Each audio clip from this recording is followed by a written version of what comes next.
আমি কাজী মোহাম্মদ শোয়েব, কিন্তু যুদ্ধকালীন ছদ্মনাম ছিল রানা। পিতা কাজী জহির হক, গ্রামের বাড়ি চাপিয়া, ইউনিয়ন বিনাওটি, উপজেলা কসবা, জেলা ব্রাহ্মণবাড়িয়া।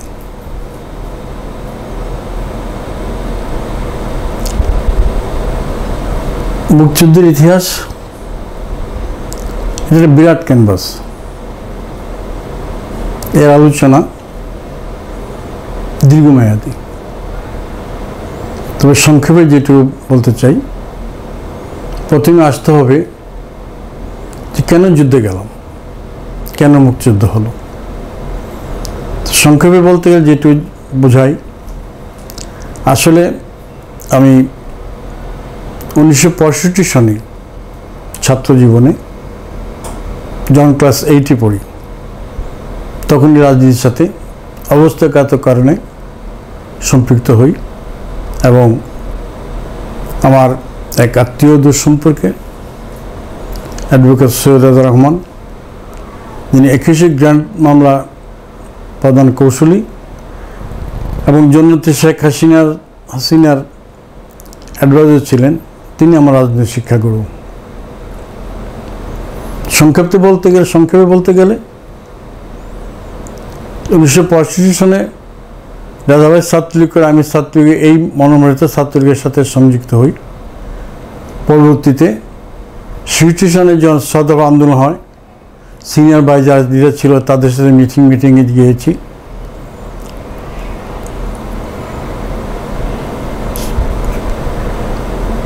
'67-তে 68-তেও এইভাবেই ছাত্রদের সাথে 68-তে আমি কুমিল্লা ভিক্টোরিয়া কলেজ যাই এবং সেখানে যে ছাত্রদের সাথে সম্পূর্ণভাবে সম্পৃক্ত হই এবং একজন ক্ষুদ্র কর্মী হিসাবে ছাত্রদের পতাকা তুলে কাজ করতে থাকি।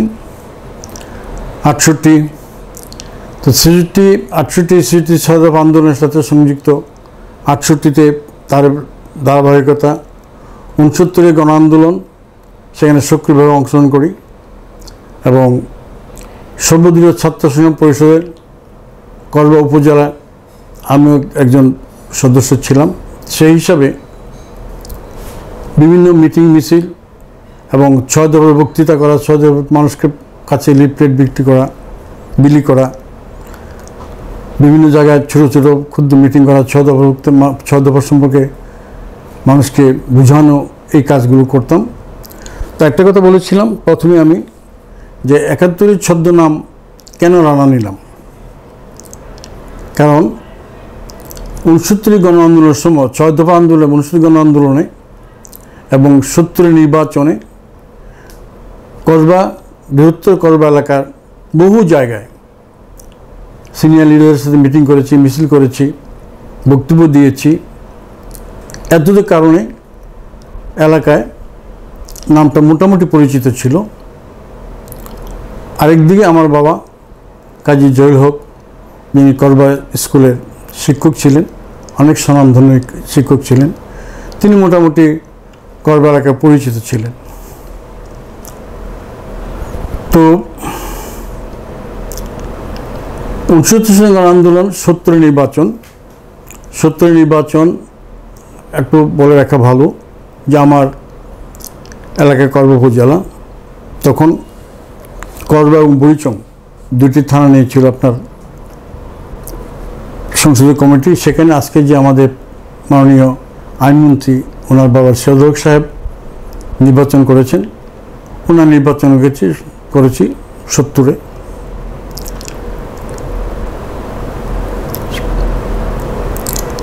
আমরা 69 গণ আন্দোলনের সময় যেহেতু আমার সৌভাগ্য হয়েছিল যে তখনকার ছাত্রলীগের যে কেন্দ্রীয় নেতা, তাদের সাথে পরিচিত হওয়া এবং কুমিল্লা ভিক্টোরিয়া কলেজে থাকাকালীন সময়ে ছাত্র আন্দোলনের সাথে সম্পৃক্ত হয়ে আমাদের কিছু ধারণা জন্মিয়েছিল যে দেশের পরিস্থিতি নিয়ে। এটা সকলেই জানে যে পূর্ব পাকিস্তান এবং পশ্চিম পাকিস্তানের যে বৈষম্য, সেই বৈষম্যর কারণেই আস্তে আস্তে আস্তে সেটা স্বাধীনতার রূপ নেয়, স্বাধীনতা যুদ্ধের রূপ নেয়। তবে একটা বিষয় আমি এখানে উদাহরণ দিতে চাই, যেটা আমার নিজের অভিজ্ঞতা। 65 সনে পাক ভারত যুদ্ধ হয়েছিল, তখন আমি ক্লাস 8-এর ছাত্র। পাক ভারত যুদ্ধ হয়েছে, যুদ্ধের আগে পাকিস্তান এবং পূর্ব পাকিস্তান এবং ভারতের মাঝে খুব উত্তপ্ত অবস্থা। সবাই বুঝতে পেরে যে কোনো সময় যুদ্ধ একটা অনুষ্ঠিত হবে। তো একদিন স্কুলের সকালবেলা গেলাম, যাই দেখি যে আমাদের মাঠে অনেক ছেলেপেলে জড়ো। তো কী ব্যাপার, যে এখানে এলাকায় যে সমস্ত বেকার ছেলে ছিল বা ইয়াং ছেলে, তখন এই পাকিস্তান ভারত যুদ্ধ লাগবে এই পরিস্থিতিতে তাদের অনেককে গ্রাম থেকে তারা ধরে নিয়ে আসছে সংগ্রহ নিয়ে আসছে, মুজাহিদ ট্রেনিং দেবে। তো মুজাহিদ ট্রেনিং দিয়ে আমি একবার বলছি যে অনেক লম্বা ইতিহাস সংক্ষেপে জানার জন্য, যে মুজাহিদ ট্রেনিং দেবে তাদেরকে কিছুদিন আমাদের এই স্কুলের মাঠে পিটি প্যারেড করাইছে, কিছু কৌশল শিক্ষা দিছে, যে প্রাথমিকভাবে লাঠি দিয়ে, কিন্তু তাদের কোনো রকম প্রকৃত ট্রেনিং যা বলা যায়, যুদ্ধের যে ট্রেনিং, সেই ট্রেনিং তাদের মোটেই ছিল না। তো ইতিমধ্যেই পাকিস্তান ভারত যুদ্ধ শুরু হয়ে গেছে। যেটা দেখলাম যে আমি কসবা এলাকা, আমার বাড়ি বর্ডার এলাকায়, যে সেই সময় বর্ডারে কোনো আর্মি ছিল না। তখন হয়তো এতটা বুঝি না, এখন যেটা বুঝতেছি তখন এতটা বুঝিনি। বর্ডারে ছিল নামমাত্র হাতে গোনা তখনকার কিছু ইপিআর পুলিশ আর এই মুজাহিদ, যারা আসলে যুদ্ধের কিছুই জানতো না। কেন কথাটুকু উল্লেখ করলাম, এই 65 এই যুদ্ধের পরই যে 6 দফা দিয়েছিল বঙ্গবন্ধু, এই দিনে সেখানে দাবি করা হয়েছিল যে পূর্ব পাকিস্তান আমরা একটা আলাদা মিলিশিয়া আমাদেরকে দিতে হবে। সেই ঘটনার পরিক্রমায় বোঝা যায় যে বঙ্গবন্ধু যে বলেছিলেন যে 6 দফা বাঙালির প্রাণের দাবি, বাঙালির বাঁচার দাবি, সেই 6 দফা আন্দোলন শুরু হলো। এবং 69 গণ আন্দোলনের সময় এই স্লোগানগুলো অত্যন্ত পরিচিত ছিল, এবং স্লোগানগুলো সবাই সেই স্লোগানগুলো জানতো। এবং যেমন একটা বিষয় ছিল যে যখন স্লোগান হতো তখন হতো, জাগো জাগো বাঙালি জাগো, বীর বাঙালি অস্ত্র ধরো, বাংলাদেশ স্বাধীন করো, তোমার আমার ঠিকানা পদ্মা মেঘনা যমুনা, ঢাকা না পিন্ডি, ঢাকা ঢাকায়। এই যে স্লোগানের মাধ্যমে, এই সমস্ত বিবৃতির মাধ্যমে কিন্তু আসলে মানসিকভাবে আমাদের একটা প্রস্তুতি চলতেই ছিল যে হয়তোবা একসময় এমন ঘটনা আসতে পারে যেখানে পশ্চিম পাকিস্তানের সাথে আমরা হয়তো একটা যুদ্ধ করতেই হতে পারে। এই স্লোগানগুলো তার একটা তার একটা ইঙ্গিত প্রদান করে। যাই হোক, 70-এর নির্বাচনের পরে পাকিস্তানের এই টালমাটাল অবস্থা, তারা ক্ষমতা নিয়ে যেসব চিনিমিনি খেলা শুরু করেছিল, এটা সবাই জানে, এটা ইতিহাস সবাই জানে। তবে আমরা যারা ছাত্রদের সাথে জড়িত ছিলাম, আমাদের সিনিয়র যে সমস্ত লিডার ছিল, তাদের সাথে থাকাতে, তাদের সংস্পর্শে থাকাতে আমরা কিছু অনুভব করতেছিলাম কোনো একটা ঘটনা ঘটতে যাচ্ছে বা একটা বড় কিছু ঘটনা ঘটবে। তো 3রা মার্চ যে পাকিস্তানের অ্যাসেম্বলি হওয়ার কথা ছিল, তখন সেটা ইয়াহিয়া সাহেব স্থগিত করলেন। এটা ইতিহাস সবাই জানে, আমি এই দীর্ঘ ইতিহাসে যাব না।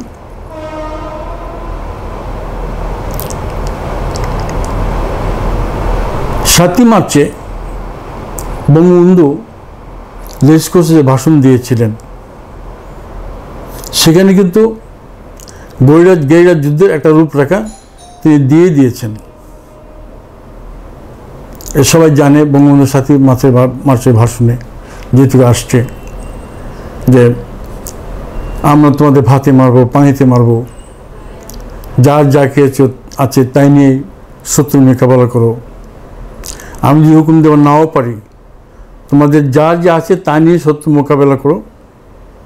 এবারের সংগ্রাম স্বাধীনতা সংগ্রাম, এবারের সংগ্রাম মুক্তির সংগ্রাম, এই বিষয়গুলো কিন্তু একটা যুদ্ধের ইঙ্গিত প্রদান করে। এবং আমরা যারা ছাত্র রাজনীতির সাথে খুব বেশি সম্পৃক্ত ছিলাম, নেতাদের সাথে সম্পৃক্ততা ছিল, আমরা কিছুটা নির্দেশ পাইতেছিলাম। 7ই মার্চের পরে, 7ই মার্চের যখন বঙ্গবন্ধু ভাষণ দেয় তখন আমি আমার গ্রামের বাড়িতে ছিলাম। প্রথম দিন সেই ভাষণ প্রচার করে নেয় পাকিস্তান সরকার, পরের দিন রেডিওতে সে ভাষণ প্রচার করেছে, সেগুলো আমরা শুনেছি।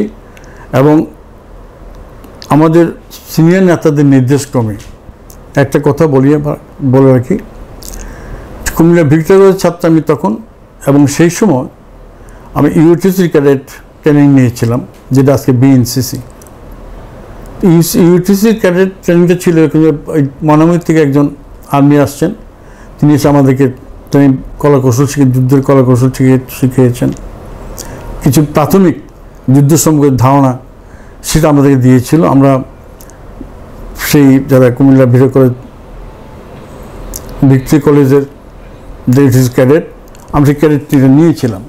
তো সেটাই 7ই মার্চের পরে আমি আমার গ্রামে এসে এবং আমাদের সিনিয়র নেতাদের নির্দেশক্রমে গ্রামের আমার সমমানা কিছু বন্ধু, ছাত্র বন্ধু, মুজাহিদ আনসার নিয়ে 27 জন লোক নিয়ে স্কুল মাঠে বাঁশের লাঠি দিয়ে আমি যা শিখেছি তাই শিখাতাম, এবং মুজাহিদরা যারা ছিল তারা কিছু শিক্ষা দিত।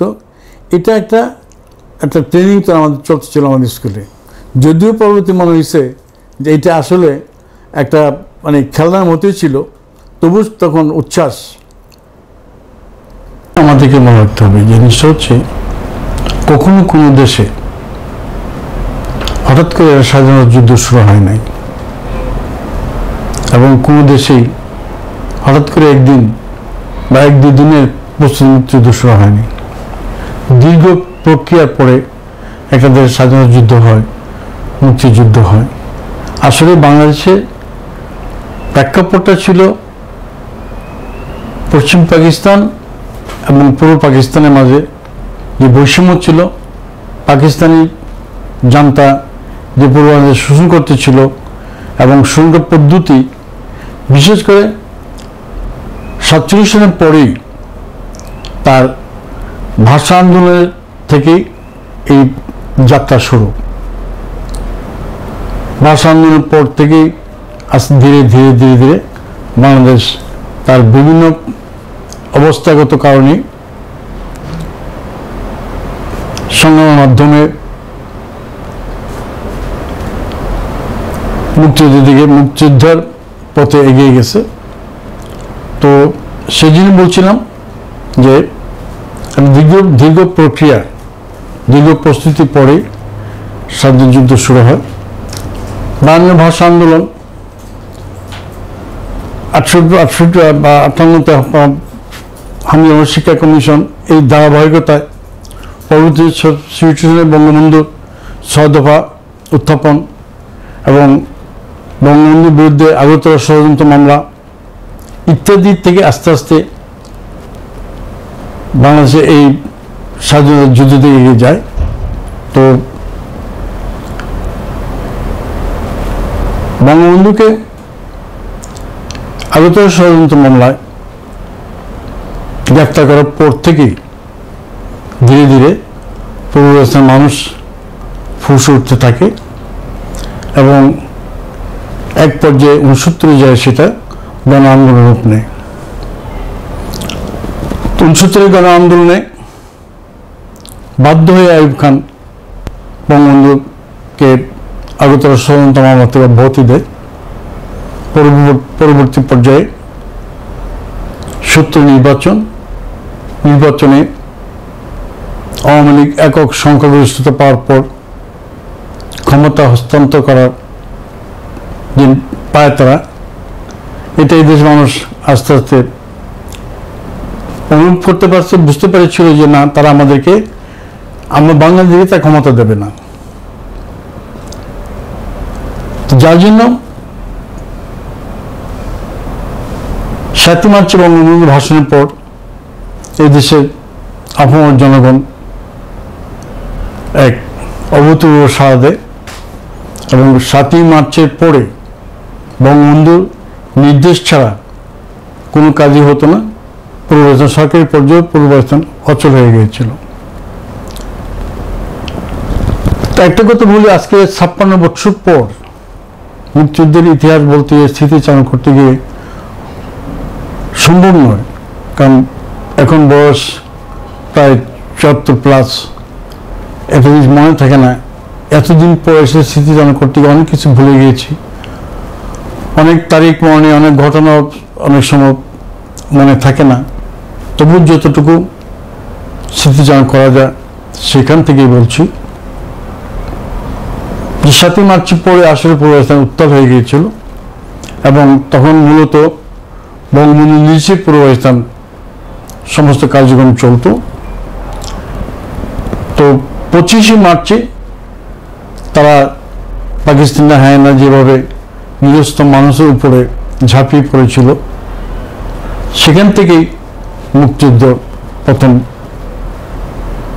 শুরু হয়। এখন আমি ওইটাকে আমার ব্যক্তিগত পর্যায়ে আসি।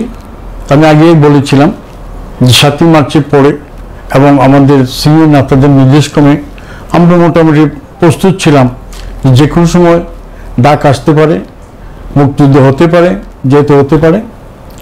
তো 25 মার্চের পর তা আত্মপ্রকাশিত হয়ে গেল, যুদ্ধ শুরু হয়ে গেল। তো আমার যেটা হলো যে আমরা করব 25 এপ্রিল পর্যন্ত, 8 এপ্রিল মধ্যে করব মুক্ত ছিল। তার মাঝে যে ঘটনা ঘটেছে যে দেবীপুরে তখন বেঙ্গল রেজিমেন্ট ইন্ডিয়ার দেবীপুর করবাতে, সেখানে মূলত তারা ক্যাম্প করেছে। তো এখন 25 মার্চের পরে তাইটাতে খেয়াল নেই যে এপ্রিলের কোন এক সময়ে তা আমাদের গ্রামে আসছিল, এসে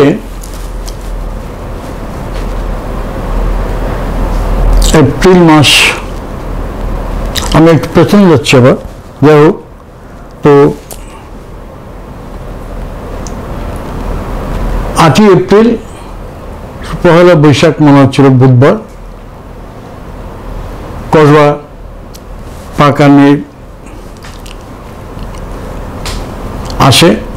সেখানে একটা তার পাকানির সাথে আমাদের সিভিলিয়ানদের, সেখানে যারা পুলিশ ছিল, কিছু আনসার ছিল, তারপরে মিলেছে, তারা কিছুটা সংঘর্ষ হয়েছিল। তো তাদের সাথে 303 রাইফেল দিয়ে, পাখিমারা বন্দুক দিয়ে তাদের সাথে যুদ্ধ করে তার থেকে রাখা যেত। আদৌ সম্ভব ছিল না, সে ছিল মনের জোর, তবু চেষ্টা করেছে কিছুক্ষণ, কিছুদিন থেকে, কয়েক ঘন্টা থেকে রাখার জন্য। তো মূলত 14 এপ্রিল পাকিস্তান আর্মি করবার দখল করে। আমি 15 এপ্রিল ভোরবেলা তখন বাংলাদেশ থেকে চলে যাই, করবা বর্ডার দিয়ে দেবীপুর, সেখানে সেকেন্ড বেঙ্গল ছিল, অবস্থান করতেছিল। তো দেবীপুর গিয়ে সেখানে ঘোরাঘুরি করে ওখান থেকে পরে খবর পেলাম যে কলেজ টিলাতে আমাদের ছাত্রনেতা অবস্থান করে আগরতলা। তো সেখানে কলেজ টিলে চলে গেলাম।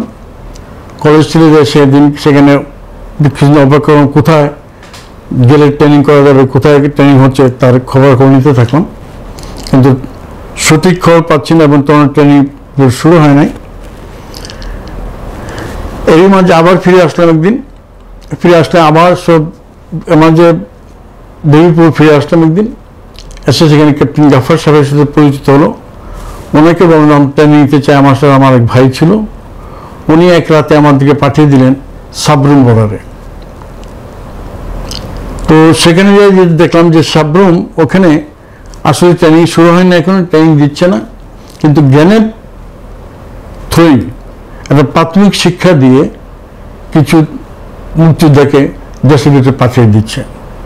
কিন্তু আমার টার্গেট ছিল, যেহেতু আমি 8C ক্যাডেট ছিলাম এবং 303 রাইফেল চালনা করা বা যুদ্ধের কিছু প্রাথমিক ধারণা ছিল এবং উচ্চতর ট্রেনিং খুঁজতেছিলাম। তো সেখানে গ্রেনেড ট্রেনিং দিচ্ছে, ওখানে কমান্ডার ছিল, আমি এতদিন পর নামটা ভুলে গেছি, অনেকে বলে যে আমি তো উচ্চতর ট্রেনিং চাচ্ছি, আমি গ্রেনেড ট্রেনিং চাচ্ছি না। তখন তিনি বলতে, তুমি তাহলে তোমার এছাড়া আমার ট্রেনিংয়ে তো তুমি ফিরে যেতে পারো। আমি আবার ফিরে চলে আসলাম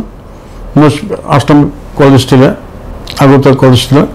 ওখান থেকে কিছুদিন পরে খবর পেলাম নরসিংগড় ইয়ুথ ক্যাম্প আগরতলা, সেখানে সব যুবকরা সমাবেত হচ্ছে এবং সেখান থেকে বাছাই করে মুক্তিযুদ্ধের ট্রেনিং করার জন্য লোক নিয়োগ করতেছে। আমি আবার কলেজ থেকে চলে গেলাম নরসিংগড়।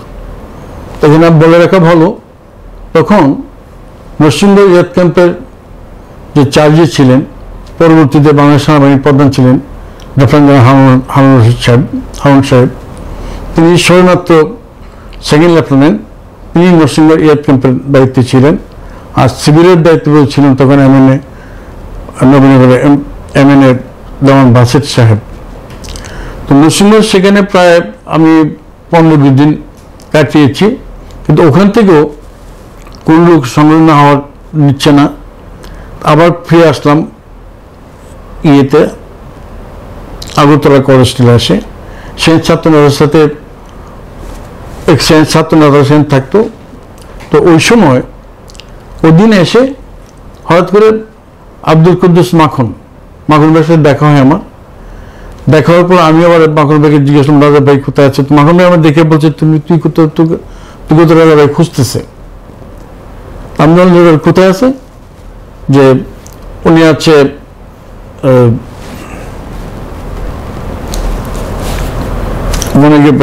অনেকদিন পর, তো নামটা ভুলে গেছে, সোনামুড়া।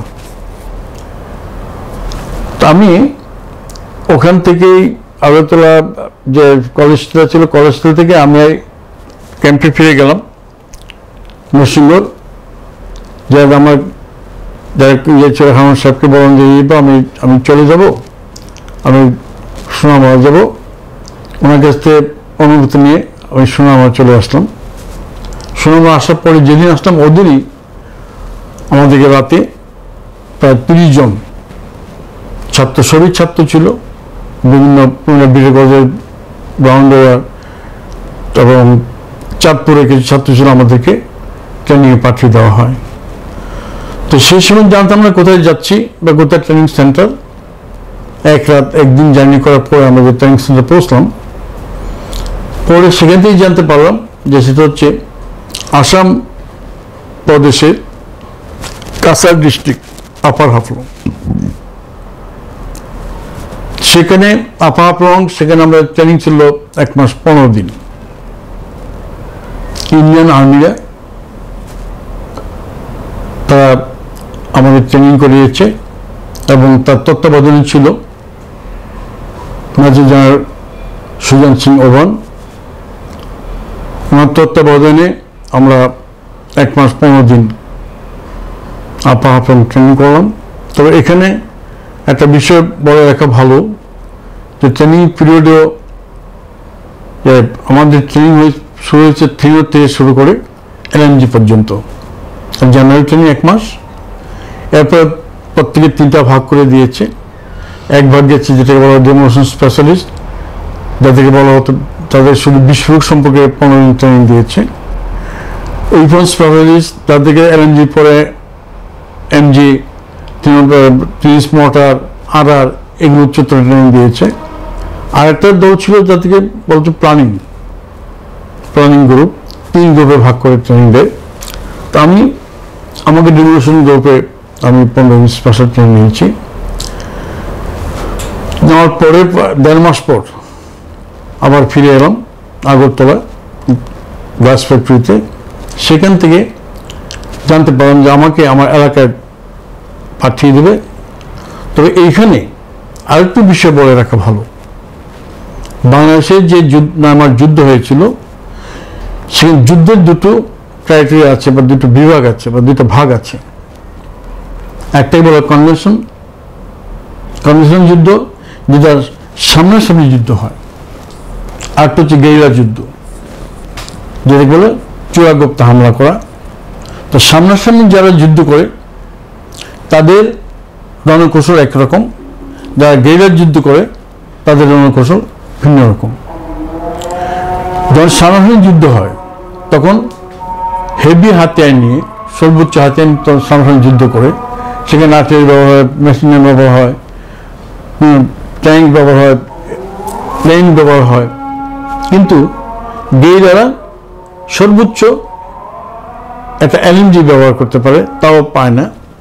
গেরিলাদের কৌশল হলো হিট অ্যান্ড রান, শত্রুকে আঘাত করে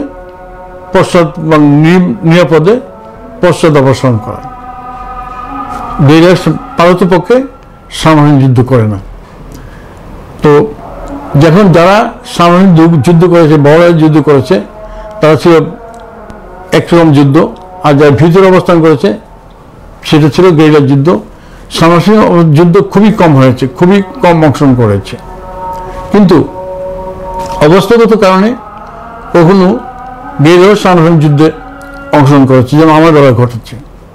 গেরিলাদের কাজ হলো, আমাদের যে প্রশিক্ষণ আমরা নিয়েছি, আমাদের একটা ধারণা ছিল যে দীর্ঘমেয়াদী যুদ্ধ চলবে, সেই প্রস্তুতি নিয়ে আমরা ভিতরে প্রবেশ করেছিলাম। এবং আমাদের দায়িত্ব ছিল যে আমরা যে ট্রেনিংটা করে আসছি ভারত থেকে, ভিতরে এসেও আবার লোকবল শ্রমে তাদের সেই ট্রেনিং করানো। গেরিলাদের কাজ হলো যে, মুখ্য উদ্দেশ্য হলো যে শত্রু বাহিনী যাতে নিরাপদে নিশ্চিন্ত না থাকতে পারে, তাদের চলাচল রাস্তা বাধার সৃষ্টি করা, অ্যাম্বুশ করা, রাতের বেলা তাদের ক্যাম্পে আক্রমণ করা, তাদের ঘুমাতে না দেওয়া, তাদের যোগাযোগ ব্যবস্থা বিচ্ছিন্ন করে দেওয়া, এবং যখন তখন উত্তরে থাকার যখনই সুযোগ হবে তখন তাকে আক্রমণ করা এবং আক্রমণ করে পিছনে হটে দেওয়া।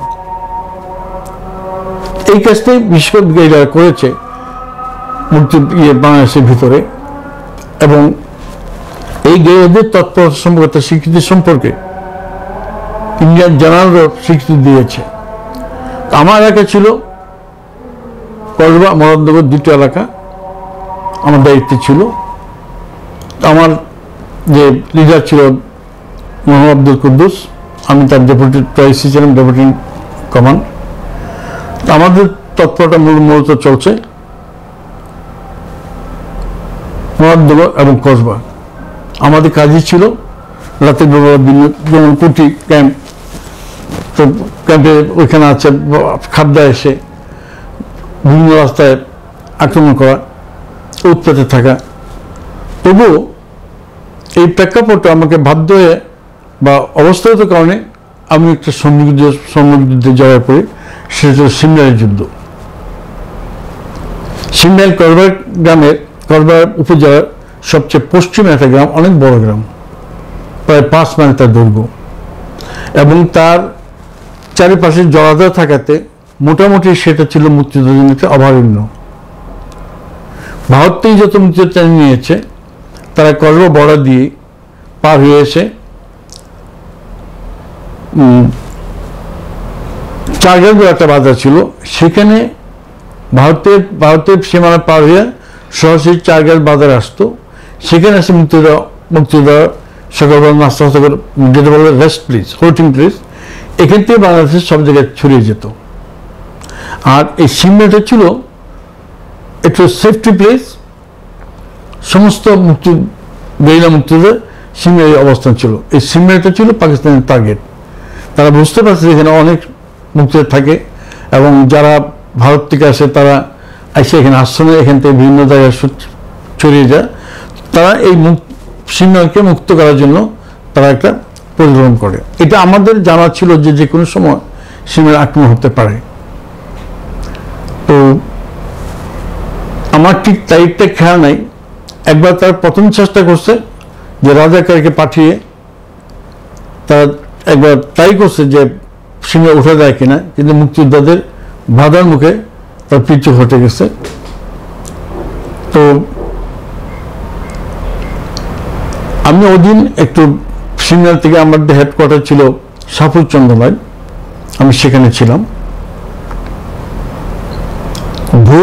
ভোর রাতে মাঝরাতে মোটামুটি একটা খবর হয়ে গেছে, যে খবর আমাদের বিভিন্ন সূত্রের মাধ্যমে খবর পাওয়া গিয়েছিল যে সকালবেলা ভোরবেলা পাকিস্তান আর্মি সীমা আক্রমণ করবে।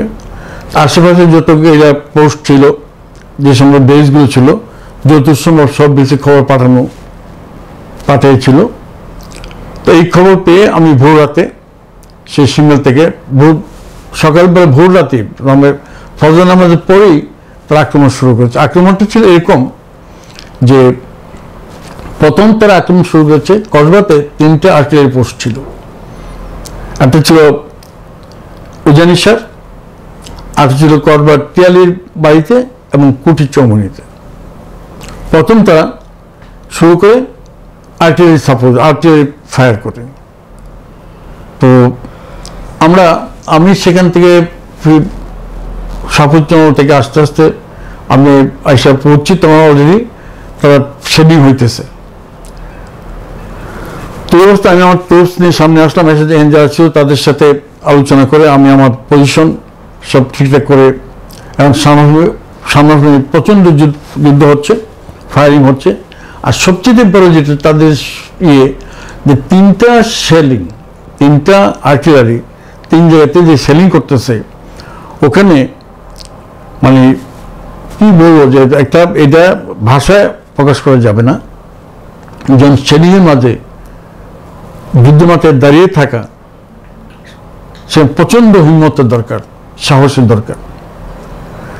তো কথা ছিল এটুকু যে যেহেতু তো এই তারা চাইতেছে সেলিং করে আমাদের মুক্তিযোদ্ধাকে হটানো, কিন্তু মুক্তিযোদ্ধা সেখানে মাটি কামড়ে বসে আছে, পড়ে আছে, এবং উভয় পক্ষে গোলাগুলি চলতে। আর তার অবাধ মানে কি বলবো, সে যেন সেলিং মুহুর্মুহু সেলিং হচ্ছে। এই ক্ষেত্রে প্রায় আমাদের একটা বিষয় হচ্ছে, আমাদের তো অস্ত্র হালকা, সর্বোচ্চ আমাদের কাছে একটা এলএমজি। তো আমার কাছে একটা এলএমজি ছিল, আমাদের ওই দিন মনে হয় ওখানে 4টা 5টা এলএমজি ছিল, আর বাকি সব 3 রাইফেল। আর তাদের সেই মেশিন গান, তাদের আর্টিলারি, তাদের মানে দুঃসহ হয়ে দাঁড়ালো সেখানে। তো সারাদিন তারা আমরা সামনে যুদ্ধ হচ্ছে, ফায়ার হচ্ছে। তো সেদিন আমার যেটা মনে হলো সেদিন যে তারা মোটামুটি সেলিংয়ের মাধ্যমে আমাদেরকে পিছিয়ে হটাবার চেষ্টা করেছিল। তো মুক্তিযোদ্ধার কেউ ভয়নে তারা যুদ্ধ চালিয়ে যাচ্ছে। দুপুর সময় আমাদের একজন ওর বাড়ি ছিল আখাউড়া, আনন্দ নাম, খবর পেলেন আমাদের একজন মুক্তিযোদ্ধা শহীদ হয়েছিল। তো সারাদিনই যুদ্ধ চলতে প্রচন্ড, বিকালবেলা সকাল থেকে সন্ধ্যা পর্যন্ত। সেই যুদ্ধে সন্ধ্যা পর্যায়ে আমাদের গোয়াবদের কিছু ফল্ট হয়ে গেছে, সারাদিন অভুক্ত। তো তারা সামনে মার্চ করতে পারে নাই, কিন্তু তারা শুধু আর্টিলারি ফায়ার এবং মেশিন গান ফায়ার এই অবস্থায় ছিল। তো সন্ধ্যার পরে আমরা বাধ্য হয়ে আমাদের আর্মস অ্যামুনিশন শর্টেজ সারাদিন না খাওয়া, আমরা আস্তে আস্তে তাদের যে প্রচণ্ডতা, তাদের আর্টিলারি এবং মেশিন গান এবং অন্যান্য মুক্তিযোদ্ধা আস্তে আস্তে পিছিয়ে হতে আসছে। এই ছিল 8 তারিখের ঘটনা। আমরা পিছনে হতে আসলাম, সেফ সাইডে চলে গেলাম। পর থেকে তারা ভোরবেলা এসে আমাদের পজিশন তারা আমরা ধরে রাখতে পারিনি। তো সামনাসামনি যুদ্ধ ছিল। দীর্ঘ অনেক 53 বছর পর অনেক কথাই মনে থাকে না, অনেক স্মৃতিও অনেক ভুলে গিয়েছি। তবে যেটুকু স্মরণে ছিল বা যেটুকু মনে আছে সেটুকু বলার চেষ্টা করছি। তো কিছু কিছু বিষয় আছে যেগুলো অনুভব করা যায় কিন্তু প্রকাশ করা যায় না। তো মুক্তিযুদ্ধের ইতিহাস অনেক বড়, এটা অনেক বড় ক্যানভাস। যা করবা 8ই ডিসেম্বর করবা থেকে পাকিস্তান হানাদার বাহিনী সব বিতাড়িত করবা এবং মুক্ত হয়ে যায়। মুক্তাঞ্চলে ছিলাম আমরা। তো 1972 সনের 31 জানুয়ারি আমরা বঙ্গবন্ধু দেশে আসার পরে ঢাকা স্টেডিয়ামে বঙ্গবন্ধুর আহ্বান এবং ডাকে সাড়া দিয়ে আমরা আমাদের অস্ত্র বঙ্গবন্ধুর কাছে সমর্পণ করি, জমা দিই। 31 জানুয়ারি 72 জমা দিয়ে আমি আবার আমার পুরো ছাত্র জীবনে ফিরে যাই এবং 72 সনে এসে ঢাকা কলেজে আবার জরুরি অনার্সে ভর্তি হয়ে পরবর্তী সময় ছিল এইটুকু। তো স্মৃতি টান করতে যাই আজকে অনেক সময় মনে থাকে না, অনেক কথা মনে থাকে না, বলতে গিয়ে হয়তো অনেক সময়। যুদ্ধক্ষেত্রের খুব বেশি বেদনাদায়ক কোনো স্মৃতি আপনার মনে পড়ে কি, যা এখনো আপনাকে কাঁদায়? যুদ্ধক্ষেত্রে একটা বিষয়, এটা বেদনাদায়ক কিনা আমি জানি না, বেদনাদায়ক না, তবে একটা স্মৃতি আমাকে খুব, যে আমার একটা বিষয়ের জন্য, একটা সঠিক চিন্তার জন্য প্রায় 8-10 লোক বেঁচে গিয়েছিল আমারই কাছ থেকে বা আমার এনজির কাছ থেকে। তো সেই ঘটনাটি একটু বলি এরকম যে আমরা সিমেনের যুদ্ধে, সামনাসামনি যুদ্ধ চলতেছে। তো পূর্ববর্ষে আমরা এই মুহূর্তে সম্ভবত পাতাইশার অথবা বললাম না অনেকদিন পর যায় না, এলাকাও যায় না, মন থাকে না, শোন থাকে না। তো আমি যেখানে পজিশন নিয়েছিলাম, যে এটা একটা বার্জার ছিল, এর সাথে একটা বেদনার ঘটনা আছে, এখন মনে পড়েছে। তুমি মনে স্মরণ করার পরে আছে তো আমার তো বোনাস লাইফ আজকে এই যে প্রায় 24 বছর 25 বছর এটা একটা বোনাস লাইফে আছি। তোমাকে অনেক ধন্যবাদ অরিয়ন, প্রশ্ন করাতে সেই কথা মনে হচ্ছে। শুধু স্মৃতি মানে রোমাঞ্চ করে না, এখনই সে কথা মনে হয় গা শিহরিয়া ওঠে। সেটা ছিল এরকম যে আমি যেখানে পজিশন নিয়েছিলাম, আমার কাছে একটা এলএমজি, এটা ব্রিটিশ এলএমজি ছিল, আর আমার যে সহকারী ছিল তার নাম এলএম, বাড়ি মুরাদনগরে, সে ছিল পাকিস্তান আর্মিতে। তখন সে ছুটিতে আসছিল, আশেপাশে মুক্তি দংশন করে, এবং আমার টপসেসে ছিল। তো সবসময় একটা ব্যাপার হচ্ছে যে এলএমজির সাথে একটা সাপোর্ট রাখতে হয়, হয়তো একটা এসআর থাকে বা থাকে, 3 থাকে, কারণ অনেক সময় এলএমজি ফায়ার করতে হলে কখনো তার আটকে যায় বা বেলকে রেস্ট দিতে হয়, ইঞ্জিনের সাথে সাপোর্টিং অস্ত্র থাকে। তা আমি যেখানে পজিশন নিলাম একটা পুষ্করিণীর পাড়, তার উপরে বার্জার থেকে আর নিয়ে এলএমজি বসালাম। পুষ্করিণীর দক্ষিণ পাশ দিয়ে একটা খাল, কিছু পানি আছে, কিছু এই সময়টা কিছু পানিও আছে, কিছু শুনে এইভাবে একটা খাল যাচ্ছে। তো এইভাবে যে দুপুরের একটু আগে খুব প্রচণ্ড ফায়ার হইতেছে, ওর দিক থেকে পাকিস্তানে ফায়ার করতে, আমরা ফায়ার করতেছি। হঠাৎ করে মনে হলো যে খালের নিচে দিয়ে কিছু লোক ট্রোলিং করে আসতেছে, কখনো একটু দাঁড়াচ্ছে, আবার কখনো শুয়ে আসছে, কখনো বসে আসতেছে। তো এটা থেকে আমার কাছে সন্দেহ হলো যে তার কি রাজাকার আসতেছে না পাকিস্তান আসতেছে, এরকম চিন্তা হতে আমার মাথায় একটা চিন্তা, আপনার ঠিক আছে যদি আসে তাহলে এদেরকে জীবিত ধরব। এই জন্য আমার যে আশেপাশে যারা টোপ ছিল, আমার যে ছিল, গেরিলার ছিল, আমার যোদ্ধারা ছিল, তাদেরকে আমি একটু আবার নতুন করে একটু যেটা বলা যায় যে পজিশন একটু এভাবে নিলাম, অর্ধচন্দ্রাকৃতিভাবে সাধারণ তাদের বলে যে সামনে যারা আসতেছে, বুঝতে অনেক দূর তো, রাজাকার না আর্মি বুঝতে পারতেছি না, আমাদের টার্গেট তাদেরকে নাম মেরে তাকে ধরা যায় কিনা।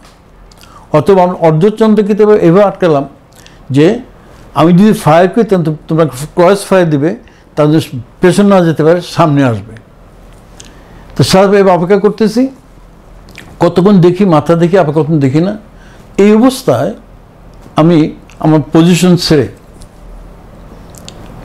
ছেড়ে পারে উঠলাম। প্রশ্ন পারে উঠে মাথায় এইভাবে দেখতে চাচ্ছি যে কোন দিন আসতেছে।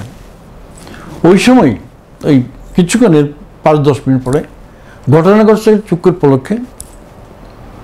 তো ঠিক ওই সময়টায় একটা ফায়ার হয়েছে। আমরা অনেক সময় বুঝতে পারতাম 3 ফায়ার হলে এটার আওয়াজ অনেকটা বোঝা যেত। Mark 4 অনেকটা আওয়াজ বোঝা যেত, SLR ফায়ার অনেকটা আওয়াজ বোঝা যায়। তো আমার মনে হচ্ছে যে একটা Mark 4 রাইফেল বা এরকম একটা কিছু আওয়াজ হচ্ছে। ঘটনা ঘটছে চমকপ্রদ, এবং হায়াত যদি থাকে আল্লাহ কীভাবে রাখে। তো আমার চুল খুব বড় ছিল, ওটা এভাবে রাখতাম। আমার পাশে LMG ছিল পজিশনে, তাকে নাকি পিঁপড়ে কামড় দিছে। আমি দাঁড়িয়ে দেখতেছি, ওকে পিঁপড়ে কামড় দিছে, ও উঠতে গেছে, আমার পায়ে তার হাত লাগছে। লাগার পর আমার মাথাটা একটু নিচে হয়ে গেছে, ফায়ার হয়েছে, চুলের ভিতর দিয়ে বুলেট চলে গেছে। তখন স্বাভাবিক গাটা খুব শিউরে উঠছে, বুঝতে পারছে যে বুলেটের একটা ছোঁয়া লাগছে। সাথে সাথে আবার পজিশন চলে গেছে, এবং কিছুক্ষণ সময় লাগছে একটু স্থিতি হতে, সেটা জাহাজে উঠছে অবস্থা। তো এইটাই বললাম যে এটা ছিল একটা ঘটনা, তুমি মনে করো তো এটা মনে হতো না। স্বাভাবিকভাবে কিছু ধাতস্থ একটু সময় নিয়েছে এই ঘটনায়। তো যেটা বলছিলাম, এই ঘটনার পরে আমি তখন ওই নির্দেশ ছিল যে তাকে সামনে আটকানো, তাদেরকে জীবিত ধরা। তো এমন পর্যায়ে আসলো যে এই লোকগুলো আমার রেঞ্জের ভিতরে চলে আসছে। যেমন এটাও যে মানুষের হায়াত থাকলে কীভাবে বাঁচে, আমি যখন বাস মারি এমজি, তাহলে সবগুলো পড়বে ইয়েতে। কিন্তু ওই যে আমার মাথায় চিন্তা ছিল যে তাদের ধরবো। আরও জন কাছাকাছি মোটামুটি যখন দেখতে পাচ্ছি, তখন মনে হচ্ছে যে তারা সিভিল ড্রেসে পড়া, সিভিল ড্রেস। তখন ধারণা করে বললাম যে নিশ্চিত তারা রাজাকার হবে। আরও জন কাছাকাছি তাদের না, সিভিল বলে মনে হচ্ছে। যাই হোক, আমি তো নিজে যেন কেউ যেন ফায়ার না করে, তারা আস্তে আস্তে খালের কাঠ দিয়ে আস্তে আস্তে আস্তে আমার কাছে যেন আসলো, তাদের আমি ডাইকে আমার সামনে আনলাম। তারা 8 জন ও 9 জন লোক ছিল, সিভিলিয়ান। বলুন, তোমরা কোত্থেকে আসছো, তোমরা এইভাবে কেন আসলা? এই যে গোলাগুলি চলতেছে এই পক্ষে তোমরা। তখন বলছে, স্যার আমাদেরকে পাকিস্তানে ধরে নিয়ে গেছিলো তাদের বাংকার করার জন্য। তো বাংকার করে দিছি, আমরা জানি যে বাংকার করার পরে এই যুদ্ধ থামলে আমাদেরকে মেরে ফেলবে। এই জন্য আমরা জীবনের ঝুঁকি নিছি যে যদি মরি, গুলিকে বাঁচার চেষ্টা করি, যার জন্য আমরা এইভাবে আসছি। তো সেদিন আমার এই একটা সিদ্ধান্তের জন্য যে ধরে নেব, জীবিত ধরবো, এই সিদ্ধান্তের জন্য আল্লাহর খায় ছিল যে 8টা লোকের জীবন বেঁচে গেছে। আর নয়তো যদি আমি রাজাকার বা মনে করি, আমি 500 গজ দূর থেকেই আমি ব্রাশ ফায়ার দিয়ে দিতাম, এই 8টা লোকের জীবন যেত। সেদিন 8টা লোকের জীবন আসছে, আমিও একটা আল্লাহ পাকে আমাকে একটা কী বলবো, যেটা বোনাস লাইফ সেদিনও পেয়ে গিয়েছি। তো জীবনে এমন ঝুঁকি তো অনেক গিয়েছি।